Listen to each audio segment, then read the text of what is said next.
तो हेलो दोस्तों, welcome to हॉररलैंड। आज जो मूवी मैं आपके लिए लेकर आया हूँ, इस मूवी का नाम है ब्रोकन। ये मूवी 2006 में रिलीज हुई थी। ये मूवी एक किलर के ऊपर है जो कि लोगों को ट्रैप करके बहुत ही ब्रूटली तरीके से उन्हें किल करता है। और दोस्तों, मैं आपको एक बात बता दूँ कि इस मूवी की पूरी स्टोरी एक रियल लाइफ स्टोरी से उठाई गई है, तो इस वीडियो को पूरा जरूर देखना। तो चलिए वीडियो को शुरू करते हैं। दोस्तों, मूवी की शुरुआत होती है जेकब की लिखी हुई लाइन से, और उस लाइन में ऐसा लिखा हुआ था कि एक गुलाम लड़की हमेशा डर के माहौल में जिंदा रहती है। फिर मूवी में भी ये बताया जाता है कि इस मूवी की पूरी स्टोरी रियल लाइफ के ऊपर बेस्ड है। मूवी का पहला सीन शुरू होता है कैरन नाम की एक लड़की से, जिसे एक वुडन बॉक्स में लॉक करके रखा गया था। कैरन को बहुत सी चोट आई थी और बॉक्स से बाहर निकलने की बहुत कोशिश करती है, लेकिन वो वहाँ से नहीं निकल पाती है। फिर कई कोशिश करने के बाद में कैरन जंगल से बाहर निकलने का रास्ता ढूंढती है, लेकिन उसे बाहर निकलने का रास्ता नहीं मिलता है। तभी एक किलर उसके पास में आकर गन से उसके सर पर वार करके उसे बेहोश कर देता है, और उसके बाद में किलर कैरन की बॉडी को घसीट कर एक दूसरी जगह पर ले जाता है। फिर कुछ देर के बाद में कैरन की जब आंखें खुलती है तो वो एक फांसी के ट्रैप में फंसी हुई थी। उसके पेट पर कई सारे टाके लगे हुए थे, और कैरन को उन टाकों को खोलकर पेट के अंदर से एक ब्लेड निकालकर अपनी फांसी के फंदे को खोलना होगा, तभी कैरन वहां से आज़ाद हो सकती थी। और ये उस किलर का एक ट्रैप था। फिर बहुत कोशिश करने के बाद कैरन अपने पेट के टाके को खोलकर उसमें से ब्लेड को निकालती है, और वो अपनी फांसी के फंदे को काटती है। फांसी के फंदे को काटते ही कैरन उस ट्रैप से जमीन पर गिर जाती है, लेकिन पेट के टांके को खोलने की वजह से उसके पेट की सारी आंतड़ियां बाहर आ गई थी, जिससे कि उसे बहुत ही दर्द होता है। फिर किलर उसके पास में आता है और उसे दो ऑप्शन देता है कि या तो वो उसके गुलाम बनकर रहे या फिर वो अपनी मौत को एक्सेप्ट करे। कैरन इतना दर्द सहन नहीं कर पा रही थी, तो इसलिए वो किलर के गन से खुद को शूट करके अपनी जान ले लेती है। सीन कट होता है और अब कहानी शुरू होती है 2 हफ्तों के बाद से, जहाँ पर हम होप नाम की एक लेडी को देखते हैं। होप की एक 6 साल की छोटी सी बेटी थी जिसका नाम जेनिफर था, और होप बहुत सालों से सिंगल मदर थी, लेकिन अब वो एक रिलेशनशिप में आना चाहती थी ताकि उसकी बेटी को भी एक फादर मिले। तो इसलिए वो रोम नाम के एक लड़के से मिलने के लिए एक रेस्टोरेंट पर जाती है। दोनों के बीच में बहुत सारी बातें होती है, और दोनों अपनी अपनी फैमिली और अपनी लाइफ के बारे में एक दूसरे से बातें शेयर करते हैं। इन शॉर्ट, दोनों की डेट बहुत ही अच्छी जा रही थी। अब रात को होप घर आती है, जहाँ पर उसकी दोस्त सारा उसकी बेटी जेनिफर की बेबी सिटिंग कर रही थी। सारा होप को उसके डेट के बारे में पूछती है, जहाँ पर होप उसे बताती है कि उसकी डेट बहुत ही अच्छी गई। होप रोब के साथ में रिलेशन को कंटिन्यू करने का सोच रही थी, और उसके बाद में सारा अपने घर पर चली आती है। फिर होप अपनी बेटी के रूम में जाती है, जहाँ पर उसकी बेटी जेनिफर अपने सॉफ्टवेयर को लेकर सो रही थी। होप कुछ देर तक जेनिफर के साथ में बैठी रहती है, और ये सीन यहीं पर कट होता है। लेकिन अगले सीन में हम होप को कैरन की ही तरह उसी वुडन बॉक्स के अंदर लॉक्ड देखते हैं। होप को अपने पेट पर भी बहुत ही दर्द हो रहा था, और वो लात मारकर और अपने हाथों से उस बॉक्स का डोर खोलने की कोशिश करती है, लेकिन वो बॉक्स उससे नहीं खुल पाता है। ऐसे ही 2 दिन बीतते हैं, और 2 दिन के बाद में वो किलर उस बॉक्स को गड्ढे से बाहर निकालता है, और वो किलर उस बॉक्स का डोर खोलकर वहां से चला आता है। होप बॉक्स से बाहर निकलकर अपने पेट को देखती है, जहाँ पर कई सारे टाके लगे हुए थे। उसे अब अपनी बेटी जेनिफर की भी फिक्र हो रही थी, और पास में उसे जेनिफर का वही सॉफ्टवेयर दिखाई देता है। उस समय वही किलर वहां पर आता है और गन से होप के सर पर वार करके उसे बेहोश कर देता है। होप की जब आंखें खुलती है तो कैरन की ही तरह वैसे ही एक ट्रैप में फंसी हुई थी, और उसके सामने उसकी फ्रेंड सारा की डेड बॉडी लटकी हुई थी। सारा के पेट की सभी आंतड़ियां जमीन पर गिरी हुई थी, और उन आंतड़ियों के साथ एक ब्लेड भी था। मतलब कि सारा ने ब्लेड निकालने के लिए अपने टाके खोल लिए थे, लेकिन वो दर्द की वजह से जिंदा नहीं बच पाई थी। अब थर्ड डे किलर होप के पास में आता है और उसे एक शार्प लकड़ी देता है अपने टाके खोलने के लिए। अब वो टाकों को खोलकर अपने पेट के अंदर से ब्लेड निकालकर अपने फांसी के फंदे को खोलकर ही होप इस ट्रैप से जिंदा बच सकती थी। होप ऐसा करना तो नहीं चाहती थी, लेकिन सारा की डेड बॉडी की हालत देखकर वो मजबूरी में अपने पेट के टाके को काटने लगती है, और उससे ऐसा करने में बहुत ही दर्द हो रहा था, लेकिन फिर भी होप किसी तरह अपने टाके को खोल लेती है। फिर इसके बाद में होप अपने पेट के अंदर हाथ डालकर ब्लेड को निकाल लेती है, और टाके खुलने की वजह से उसके पेट की आंतड़ियां बाहर आ रही थी। अब एक हाथ से वो पेट को पकड़ रही थी, और दूसरे हाथ से वो ब्लेड को लेकर फांसी के फंदे को खोलती है। फंदा जब कट जाता है तो होप जमीन पर गिर जाती है। तभी किलर उसके पास में आता है, और किलर होप के पेट पर फिर से टाके लगाता है, साथ ही वो उसके जख्मों पर बैंडेज भी लगाता है। अब दर्द के कारण होप बेहोश हो चुकी थी। फिर वहीं पास में हम बहुत सारे ह्यूमन स्कल को भी देखते हैं, जिसे देखकर समझ आ रहा था कि किलर के हाथों बहुत सी लड़कियां ठीक इसी तरह मारी जा चुकी है। अब किलर होप के कपड़ों को धोता है, उन्हें साफ करता है, और उसे अपने साथ अपनी जगह पर ले जाता है।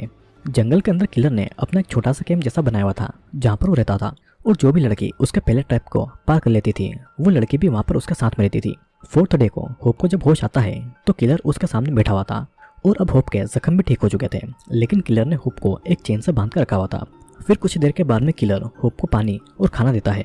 होप बहुत दिनों से भूखी थी, तो इसलिए वो जल्दी जल्दी उस खाने को खा लेती है। खाना खाने के बाद में होप अपनी बेटी जेनिफर के बारे में किलर से पूछती है। किलर उसे बताता है कि होप का अब इस दुनिया में कोई भी नहीं है, और अब वही उसकी फैमिली है। होप बार बार अपनी बेटे के बारे में पूछे जा रही थी, तो इसलिए गुस्से में किलर उसको थप्पड़ मारता है और उसे वहीं पर छोड़कर अपने टेंट में सोने के लिए चला जाता है। अब अगले दिन यानी कि 5th डे को किलर होप को कुछ बर्तन साफ करने को बोलकर शिकार करने के लिए चला जाता है और यहाँ पर किलर एक चाकू को भूल गया था। किलर के जाने के बाद में होप अपनी चेन के लॉक को खोलने की कोशिश करती है, लेकिन उसे वो लॉक नहीं खुल पाता है। तभी उसे वो चाकू नजर आता है और होप उस चाकू को उठाने जाती है, लेकिन चेन से बंधा होने के कारण वो चाकू तक नहीं पहुंच पा रही थी। तब वो एक लकड़ी की हेल्प से उस चाकू को अपने पास में खींचती है। किलर भी शिकार करके वापस आ चुका था, तो इसलिए होप फिर से अपनी उसी जगह पर बैठ जाती है और चाकू को अपने पास में छुपा लेती है।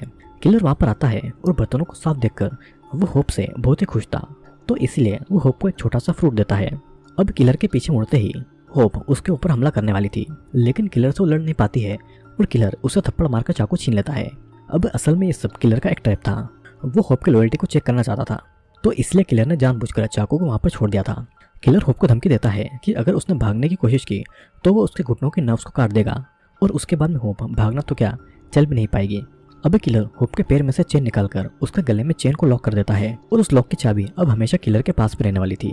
अब 6th डे को किलर होप को गार्डनिंग टिप्स की एक बुक देता है और वो उसे अपना वेजिटेबल गार्डन दिखाता है और अब होप की रिस्पॉन्सिबिलिटी थी उस गार्डन को संभालने की। अगर उस गार्डन का एक भी प्लांट मारा गया तो किलर उसे मारने की धमकी देता है और डर की वजह से होप किलर की सभी बातें मान रही थी और वो गार्डन का भी ध्यान रख रही थी। फिर रात को होप किलर से पूछती है कि वो यहाँ पर क्यों है, आखिर किलर ने उसे वहाँ पर क्यों कैद करके रखा हुआ है, लेकिन किलर होप की बातों का कोई जवाब नहीं देता है और वहाँ से उठकर चला जाता है। अब आधी रात को होप जब गहरी नींद में थी तो किलर उसके पास ही बैठकर उसकी बॉडी को देख रहा था और होप को इस बारे में बिल्कुल पता नहीं था। उसे देखकर ऐसा लग रहा था कि किलर होप के साथ में इंटीमेट होना चाहता था, वो भी बिना उसके परमिशन के। अब अगले दिन होप जब गार्डन का काम कर रही थी तो उसे एक बहुत ही ब्यूटीफुल फ्लावर दिखाई देता है, जिसे देखकर होप को बहुत ही अच्छा लगता है। लेकिन जब किलर को वो फ्लावर दिखता है तो वो फ्लावर को तोड़कर फेंक देता है। किलर नहीं चाहता था कि होप उसके अलावा किसी भी पर्सन या फिर किसी भी चीज को लेकर अपना प्यार दिखाए। उसके बाद में किलर होप को नहलाने के लिए एक लेक के पास में लेकर जाता है और होप जब उसके कपड़े उतारकर नहा रही थी तो किलर उसे ही देखे जा रहा था, जिससे कि होप को भी समझ में आ गया था कि किलर को ऐसे अपने जाल में फंसाना है। तो इसलिए लेक से वापस कैंप में आने के बाद में होप किलर से बहुत ही अच्छी तरीके से बिहेव कर रही थी और उसे सेड्यूस भी कर रही थी। किलर भी उसके जाल में फंस जाता है और फिर दोनों इंटीमेट होते हैं। अब अगले सुबह किलर जब सो रहा था तो होप अपने लॉक की चाबी को ढूंढ रही थी और किलर के जागने से पहले ही होप को चाबी मिल जाती है। वो अपना लॉक खोल लेती है और चाकू लेकर किलर को मारने का सोचती है, नहीं तो किलर उसका पीछा करता रहेगा, पर वो किलर को मार नहीं पाती है और ये उसकी सबसे बड़ी गलती थी। लेकिन फिर भी किलर उसका पीछा ना करे तो इसीलिए वो किलर के घुटनों के पीछे कट लगा देती है और वहां से भागने लगती है। अब भागते भागते होप एक वुडन बॉक्स तक आ गई थी। उसे ऐसा लगा था कि वहां पर उसकी बेटी जेनिफर बंदी होगी, लेकिन वो बॉक्स खाली था। पर उसे वहां पर जेनिफर के थोड़े से बाल और स्वेटर मिलती है। जेनिफर की सभी चीजें देखकर वो रोए जा रही थी कि तभी वहां पर किलर आ जाता है। किलर एक लकड़ी से होप के सर पर वार करता है और फिर उसके पैर को बहुत ही ब्रुटली तरीके से तोड़ देता है, जिससे कि उसके पैर की हड्डी बाहर आ गई थी। अब किलर का तो पता नहीं, लेकिन होप किलर से बचकर भागने की हालत में बिल्कुल भी नहीं थी और दर्द की वजह से वो बहुत ही ज्यादा तड़प रही थी। फिर उसके बाद किलर होप को घसीटकर अपने कैंप में लेकर आता है और वहां पर उसे चेन से लॉक कर देता है और अब किलर होप की कोई भी देखभाल नहीं कर रहा था। वो उसे दर्द में तड़पने देता है। दर्द की वजह से होप को पैनिक अटैक भी आ रहे थे, लेकिन किलर अपने जख्मों पर टाके लगाने में बिजी था, वो उस पर बिल्कुल भी ध्यान नहीं देता है। अब ऐसे ही 9 दिन बीत जाते हैं। किलर अपने शिकार पर जाने के लिए रेडी होता है। होप दर्द को सही नहीं कर पा रही थी, तो इसलिए वो किलर को बोलती है कि वो उसे मार डाले, लेकिन किलर उसे नहीं मारता है। वो होप को और तड़पता हुआ देखना चाहता था। किलर के जाने के बाद में होप अपनी बेटी को याद करती है और उसे रियलाइज होता है कि जेनिफर को बचाने के लिए उसे जीना पड़ेगा। तो इसलिए वो हिम्मत करके पहले तो अपने टूटे हुए पैर की हड्डी को सीधा करती है और उसके बाद में वहां पर एक लकड़ी को बिल्कुल प्लास्टर की तरफ बांध लेती है। अब इन सब काम में उससे बहुत दर्द हो रहा था, लेकिन वो अपनी बेटी को याद करके सारे दर्द को सहन कर रही थी। उस दिन किलर वापस नहीं आता है, तो इसलिए होप आग जलाकर और कुछ फ्लावर को खाकर वो दिन गुजारती है। अब अगले दिन जब होप की आंखें खुलती है तो किलर उसके पास में था, जो उसके पैर को देख रहा था। साथ ही वो ये देखती है कि किलर मिया नाम की एक नई लड़की को लेकर आया है, जो कि एक स्कूल की टीनेजर गर्ल थी। मिया ने भी पहले ट्रप को सर्वाइव कर लिया था और अब किलर उसको अपना गुलाम बनाने के लिए उसके जख्मों पर बैंडेज लगाता है और अब वो मिया के साथ में भी वही सब करेगा जो कि वो होप के साथ में करता आ रहा है। यहाँ पर होप किलर से बहुत ही ज्यादा गुस्सा थी। उसे ऐसा लगता है कि किलर ने उसकी बेटी को बहुत ही ब्रुटली तरीके से मार दिया है, तो इसलिए वो किलर को चैलेंज करती है कि किलर जो कुछ भी करे वो उससे बिल्कुल भी नहीं डरेगी। अब ऐसे ही 16 दिन बीत जाते हैं। मिया खुद को इन हालत में पाकर चिल्ला रही थी और किलर उसकी आवाज़ से इरिटेट हो रहा था, तो इसलिए वो मिया को मारने की कोशिश करता है। लेकिन होप किलर को प्रॉमिस करती है कि वो मिया को सबको समझा देगी और सिखा भी देगी, तो इसलिए किलर उसे न मारे। किलर भी होप की बातें मानकर मिया को तब जान से नहीं मारता है। फिर उसके जाने के बाद में होप मिया को समझाती है कि वो उसकी हेल्प करेगी, लेकिन मिया को ऐसे चिल्लाना बंद करना होगा, तभी वो उसकी हेल्प कर पाएगी। कुछ देर के लिए मिया चुप हो जाती है, लेकिन वो फिर से डर के मारे चिल्लाने लगती है और अब वो चुप भी नहीं हो रही थी। वो दिन रात नॉन स्टॉप बस चिल्लाई जा रही थी। अगले दिन गुस्से में होप उसे चुप रहने को कहती है, लेकिन मिया चुप नहीं होती है, तो इसलिए गुस्से में आकर किलर उसके मुंह में चाकू डालकर उसके जुबान को काट लेता है। फिर किलर मिया की जुबान को आग में डाल देता है, लेकिन वो मिया की कोई केयर नहीं करता है, बल्कि वो उल्टा उससे बर्तन साफ करने को कहता है। और ये सब देखकर होप अब बहुत ही ज्यादा डर चुकी थी। होप को किलर के साथ में अब 20 दिन हो चुके थे, और उस दिन जब होप गार्डन में काम कर रही थी तो उसे वहाँ पर एक सुंदर सा फूल दिखाई देता है। किलर उस फूल को तोड़ने वाला था, लेकिन होप किलर को ऐसा करने नहीं देती है, और इस बार किलर भी ऐसा नहीं करता है। अब धीरे धीरे किलर मिया से ज्यादा होप का ख्याल रखने लगा था, और खाना भी वो होप को ही ज्यादा खिलाता था। फिर किलर मिया की भी लॉयल्टी चेक करने के लिए चाकू को ठीक उसी तरीके से उसके सामने रखता है, और खुद को बचाने के लिए मिया उस चाकू को उठाने वाली थी। लेकिन होप को तो पहले से ही पता था कि ये सब किलर की बस एक चाल है, तो इसलिए होप मिया को चाकू उठाने से मना करती है। लेकिन फिर भी मिया चाकू तक पहुंचने की कोशिश कर रही थी, लेकिन किलर को वापस आता देखकर मिया चाकू से दूर बैठ जाती है। चाकू को उसी जगह पर देखकर किलर को ऐसा लगता है कि होप मिया को अच्छे से गुलाम बनने की ट्रेनिंग दे रही है, तो इसलिए किलर होप से बहुत ही ज्यादा खुश था। फिर रात को हम देखते हैं कि मिया अपने सॉक्स में स्टोन को भर रही थी, और होप के मना करने पर भी मिया नहीं रुकती है। किलर को चकमा देने के लिए मिया ने एक हथियार बनाया था। फिर किलर का ध्यान जब मिया से हटता है तो मिया उसी हथियार से किलर के सर पर वार करती है, जिससे कि किलर थोड़ी देर के लिए बेहोश हो जाता है। फिर मिया किलर की जेब से चाबी निकालकर अपने लॉक को खोलती है, और जाने से पहले वो चाबी होप को देकर जाती है, ताकि होप भी वहाँ से जिंदा बचकर निकल सके। किलर जब होश में आता है तो गन को लेकर मिया का पीछा करता है, और जल्दी ही वो मिया को ढूंढकर उसे शूट कर देता है। लेकिन मिया तब भी नहीं मरती है, तो इसलिए किलर उसके पास में जाकर उसे बहुत ही ब्रूटली तरीके से मार डालता है। अब इस तरफ होप भी अपने लॉक को खोलकर वहां से भागती है, लेकिन उसे समझ में आ गया था कि किलर के जिंदा रहने तक वो वहां से नहीं भाग सकेगी, तो इसीलिए वो वापस कैंप आती है किलर को मारने के लिए। गोली की आवाज से वो जान गई थी कि मिया मर चुकी है, और होप किलर के टेंट में अंदर जाती है, जहाँ पर उसे अपनी बेटी का सॉफ्टवेयर मिलता है। वो सॉफ्टवेयर को और एक रोड को अपने साथ में लेकर किलर को मारने के लिए बाहर निकलती है। तब तक किलर भी वहां पर आ चुका था, जो कि मिया के खून से लथपथ था, जिसे देखकर होप और भी ज्यादा गुस्सा होती है, और गुस्से में होप किलर को उसी रॉड से पीट पीट कर तुरंत ही मार डालती है। किलर भी उससे नहीं लड़ पाता है, लेकिन मरने से पहले किलर होप से कहता है कि उसके मरने के बाद भी होप सेफ नहीं है, पर होप इस बात पर ध्यान नहीं देती है। फिर किलर को मारकर होप अपनी बेटी का सॉफ्टवेयर लेकर जंगल से निकलने का रास्ता ढूंढने लगती है। कुछ दूर जाने के बाद में होप को एक छोटा सा केबिन दिखाई देता है। उस केबिन के अंदर देखने पर होप को अपनी बेटी जेनिफर दिखाई देती है, जो कि बहुत ही डरी हुई थी। अपनी बेटी को जिंदा देखकर होप बहुत ही ज्यादा खुश होती है। फिर जेनिफर को केबिन से बाहर निकालने के लिए होप दरवाजे को तोड़ने लगती है, लेकिन उसे ये नहीं पता था कि किलर ने दरवाजे में एक ट्रैप फिट करके रखा हुआ है।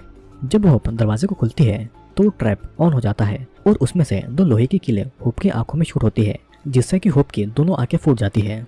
ये सब जेनिफर अपनी आंखों के सामने देख रही थी, जिससे कि उसके दिमाग पर बहुत ही गहरा असर पड़ता है। मतलब कि किलर ने ये सही कहा था कि उसके मरने के बाद भी होप सेफ नहीं है।